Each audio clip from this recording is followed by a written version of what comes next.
بسم اللہ الرحمن الرحیم۔ السلام علیکم ورحمۃ اللہ وبرکاتہ۔ عزیز طلبہ، قرآن کی خصوصیات ہم پڑھ رہے ہیں۔ اس کا کچھ حصہ ہم نے پڑھ لیا تھا، تو قرآن کی خصوصیات میں سے کچھ خصوصیات آج بھی پڑھیں گے۔ اس کی ایک خصوصیت ہے عالمگیر کتاب۔ باقی آسمانی کتابوں کے مطالعہ سے اندازہ کیا جا سکتا ہے کہ وہ کسی خاص ملک یا خاص قوم کے لوگوں کے لیے تھی، مگر قرآن مجید تمام انسانیت کے لیے پیغام ہدایت ہے۔ یہ کلام پاک یا ایھا الناس کا خطاب کر کے تمام انسانوں کو ہدایت کا پیغام دیتا ہے۔ یہ ایک عالمگیر کتاب ہے جس کی تعلیمات ہر دور اور ہر ملک کے لیے قابل عمل ہیں۔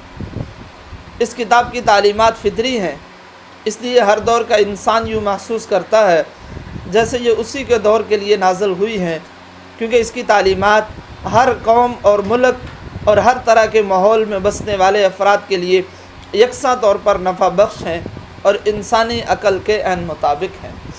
عزیز طلبہ، یہ بھی قرآن کی خصوصیات میں سے ایک خصوصیت ہے کہ یہ عالمگیر کتاب ہے، پوری دنیا میں بسنے والے تمام کے تمام انسانوں کے لیے قابل عمل کتاب ہے۔ ایسا ہونا بڑا مشکل ہے۔ اس کے علاوہ اور کوئی کتاب ایسی نہیں ہے جو ہر طرح کے ماحول کے افراد اسے پسند کریں اور اسے آسانی کے ساتھ سمجھ سکیں۔ دنیا میں مختلف زبانیں بولی جاتی ہیں، مختلف لوگوں کا رہن سہن ہے، مختلف رواج اور رسمیں ہیں، لیکن اس کے باوجود جو ہے وہ ان کی کتابیں بھی مختلف ہیں، ان کے نصاب مختلف ہیں۔ پاکستان کا نصاب مختلف ہے، انڈیا کا نصاب مختلف ہے، افغانستان اس کا تعلیمی نصاب ہم سے مختلف ہے۔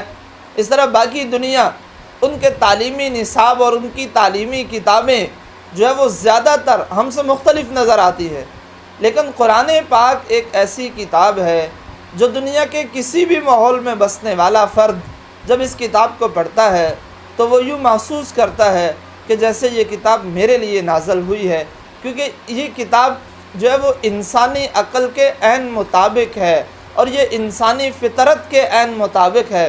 جس طرح اسلام جو ہے وہ انسانی فطرت کے عین مطابق جو ہے وہ دین ہے، اسی طرح یہ کتاب بھی انسانی فطرت کے مطابق ہے کہ انسان جہاں مرضی رہتا ہو، جون سی زبان مرضی بولتا ہو، جس ملک کا رہنے والا ہو، اس کا کھانا پینا، اس کے رسم و رواج، تہذیب و تمدن کیسی بھی ہو، لیکن جب وہ قرآن پاک کی تعلیمات کو دیکھتا ہے، قرآن کو پڑھتا ہے، تو وہ یوں ہی محسوس کرتا ہے کہ جیسے یہ کتاب میرے لیے نازل ہوئی ہے۔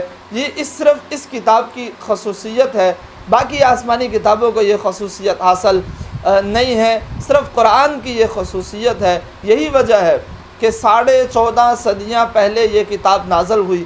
اس وقت کا ماحول مختلف تھا، اس وقت کے لوگوں کا رہن سہن مختلف تھا، آج کے لوگوں کا رہن سہن اور ماحول مختلف ہے، آج کے لوگوں کے قوانین مختلف ہیں، آج کے لوگوں کا جو ہے وہ رسم و رواج مختلف ہیں، لیکن جس طرح یہ کتاب آج سے 14.5 صدیاں قبل قابل عمل تھی، یہ کتاب آج بھی ویسے ہی قابل عمل ہے، کیونکہ یہ انسانی عقل کے عین مطابق کتاب ہے، عالمگیر کتاب ہے اور پوری دنیا میں سب سے زیادہ پڑھی جانے والی کتاب ہے کہ سب سے زیادہ جو پڑھی جانے والی کتاب ہے پوری دنیا میں، یہ کتاب جو ہے وہ قرآن پاک ہے۔ یہ صرف اس کتاب کی خصوصیت ہے، کسی اور کتاب کو یہ خصوصیت حاصل نہ ہو سکی۔ اسی طرح قرآن کی ایک خصوصیت ہے جامع کتاب۔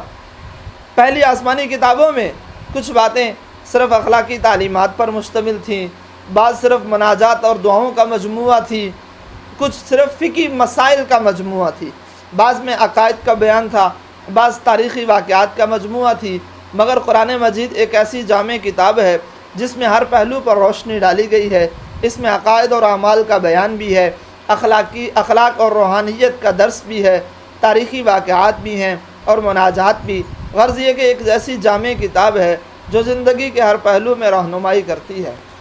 باقی آسمانی کتابیں وہ کسی ایک خاص چیز پر مشتمل ہوا کرتی تھی، جیسے انجیل انجیل ہے، تورات ہے، اس میں جو ہے وہ کچھ چیزیں تھیں، کچھ بنیادی چیزیں تھیں۔ حضرت موسیٰ علیہ السلام پر تورات نازل ہوئی تو اس میں جو ہے وہ کچھ احکامات تھے اس قوم بنی اسرائیل کے لیے۔ اسی طرح زبور ہے تو اس میں حمد تھی، اللہ کی تعریف تھی، اشعار کی صورت میں اللہ کی تعریف تھی۔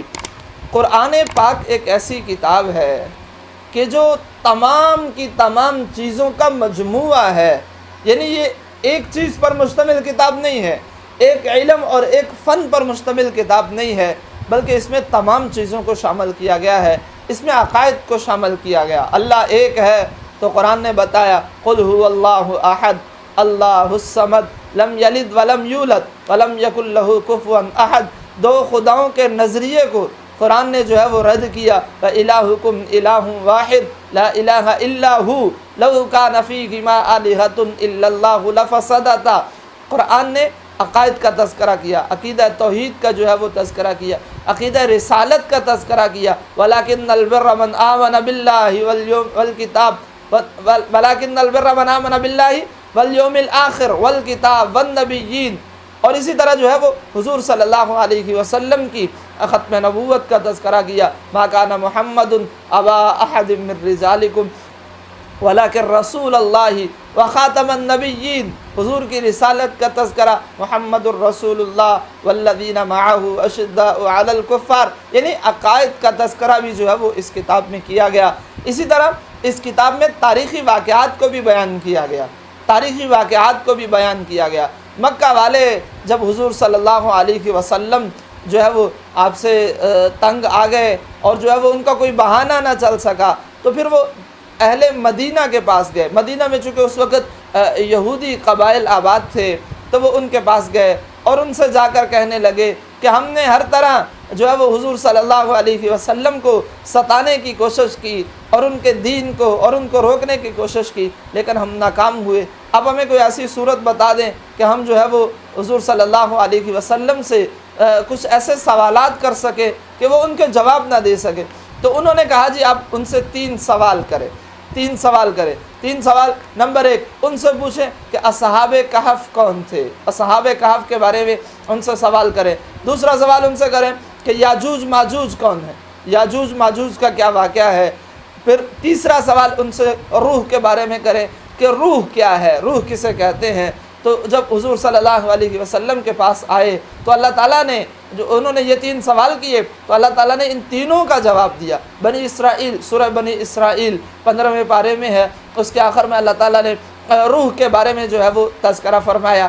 پھر اسی طرح سورہ کہف میں دوسرے اور تیسرے رکوع میں اللہ تعالیٰ نے جو ہے وہ اصحاب کہف کا واقعہ تفصیلاً بیان کیا۔ نحن نقص علیک نبأہم بالحق انہم فتیۃ آمنوا بربکم وزدناہم ھدی وربطنا علی قلوبہم۔ ان کا جو ہے وہ تفصیلی واقعہ پہلے دوسرے اور تیسرے رکوع میں جو ہے وہ موجود ہے۔ ذوالقرنین کا واقعہ بھی اللہ تعالیٰ نے جو ہے وہ بتایا۔ اسی طرح تاریخی جو ہے روایات پر مشتمل، تاریخ پر مشتمل یہ کتاب بھی ہے، جس میں حضرت موسیٰ علیہ السلام کے بنی اسرائیل کے جو ہے وہ بہت زیادہ واقعات سورہ طٰہٰ میں بھی اور دیگر جگہوں پر جو ہے وہ بنی اسرائیل کے واقعات ملتے ہیں۔ اس طرح دیگر انبیاء علیہم السلام کے واقعات اللہ تعالیٰ نے جو ہے وہ قرآن پاک میں بیان فرمائے ہیں۔ تو اس میں جس طرح عقائد کا تذکرہ ہے اسی طرح اس میں واقعات کا تذکرہ بھی ہے، اس میں مناجات بھی ہیں، دعائیں بھی ہیں۔ ربنا آتنا فی الدنیا حسنہ وفی الآخرۃ حسنہ وقنا عذاب النار، کتنی جامع دعا ہے، یہ بھی ہمیں قرآن نے سکھائی ہے۔ یعنی یہ کتاب جو ہے وہ دعاؤں پر بھی مشتمل ہے، اس میں اللہ کی تعریفیں بھی ہیں۔ الحمدللہ رب العالمین، ابتدا ہی سے اللہ تعالیٰ نے جو ہے وہ اس میں حمد بیان کی، جس طرح زبور میں اللہ کی تعریف تھی، حمد تھی، اس طرح اس میں بھی جو ہے وہ اللہ کی تعریف ہے، اللہ کی حمد ہے، حمد کی صورت میں جو اللہ تعالیٰ نے۔ اسی طرح جو ہے وہ سورہ کہف کی ابتدا بھی اسی طرح ہوتی، الحمدللہ الذی انزل علی عبدہ الکتاب ولم یجعل لہ عوجا۔ اور اس طرح دیگر اور بہت ساری جگہوں پر جو ہے وہ اللہ نے الحمد کے ذریعے صورتوں کی ابتدا کی، اور اس طرح اللہ کی تعریف بھی اس میں جو ہے وہ بیان کی گئی۔ فقہی مسائل اس میں ہیں، طلاق جو ہے وہ اس کے بارے میں احکامات موجود ہیں، عدت کے بارے میں، نکاح کے بارے میں، نماز روزہ حج کے بارے میں جو ہے وہ احکامات قرآن پاک میں موجود ہیں۔ یعنی صرف ایک چیز پر مشتمل یہ کتاب نہیں ہے، بلکہ یہ جامع ترین کتاب ہے۔ اس میں عقائد کا تذکرہ بھی ہے، اس میں فقہی مسائل بھی ہیں، اس میں غزوات کا تذکرہ بھی ہے، غزوہ بدر ہے، غزوہ احزاب ہے، اس کا تفصیلی واقعہ جو ہے وہ موجود ہے سورہ احزاب میں، سورہ انفال میں غزوہ بدر کا واقعہ، سورہ احزاب میں غزوہ احزاب کا واقعہ موجود ہے، دیگر جنگوں کے واقعات جو حضور صلی اللہ علیہ وسلم نے لڑی ہیں ان کے واقعات بھی جو ہے وہ قرآن پاک میں موجود ہے۔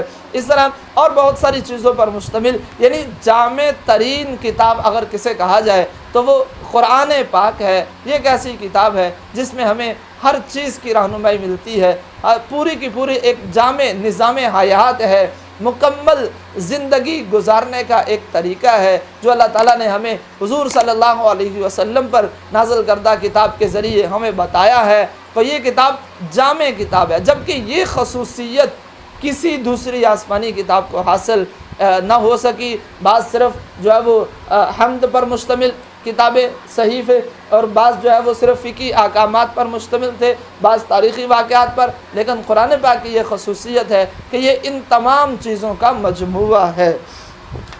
باقی یہ دو خصوصیات ہم نے پڑھ لی ہیں، تو باقی انشاءاللہ دو خصوصیات رہ گئی ہیں، وہ کل کے لیکچر میں پڑھ لیں گے۔ اللہ سے دعا ہے اللہ ہم سب کا حامی و ناصر ہو۔ السلام علیکم ورحمۃ اللہ۔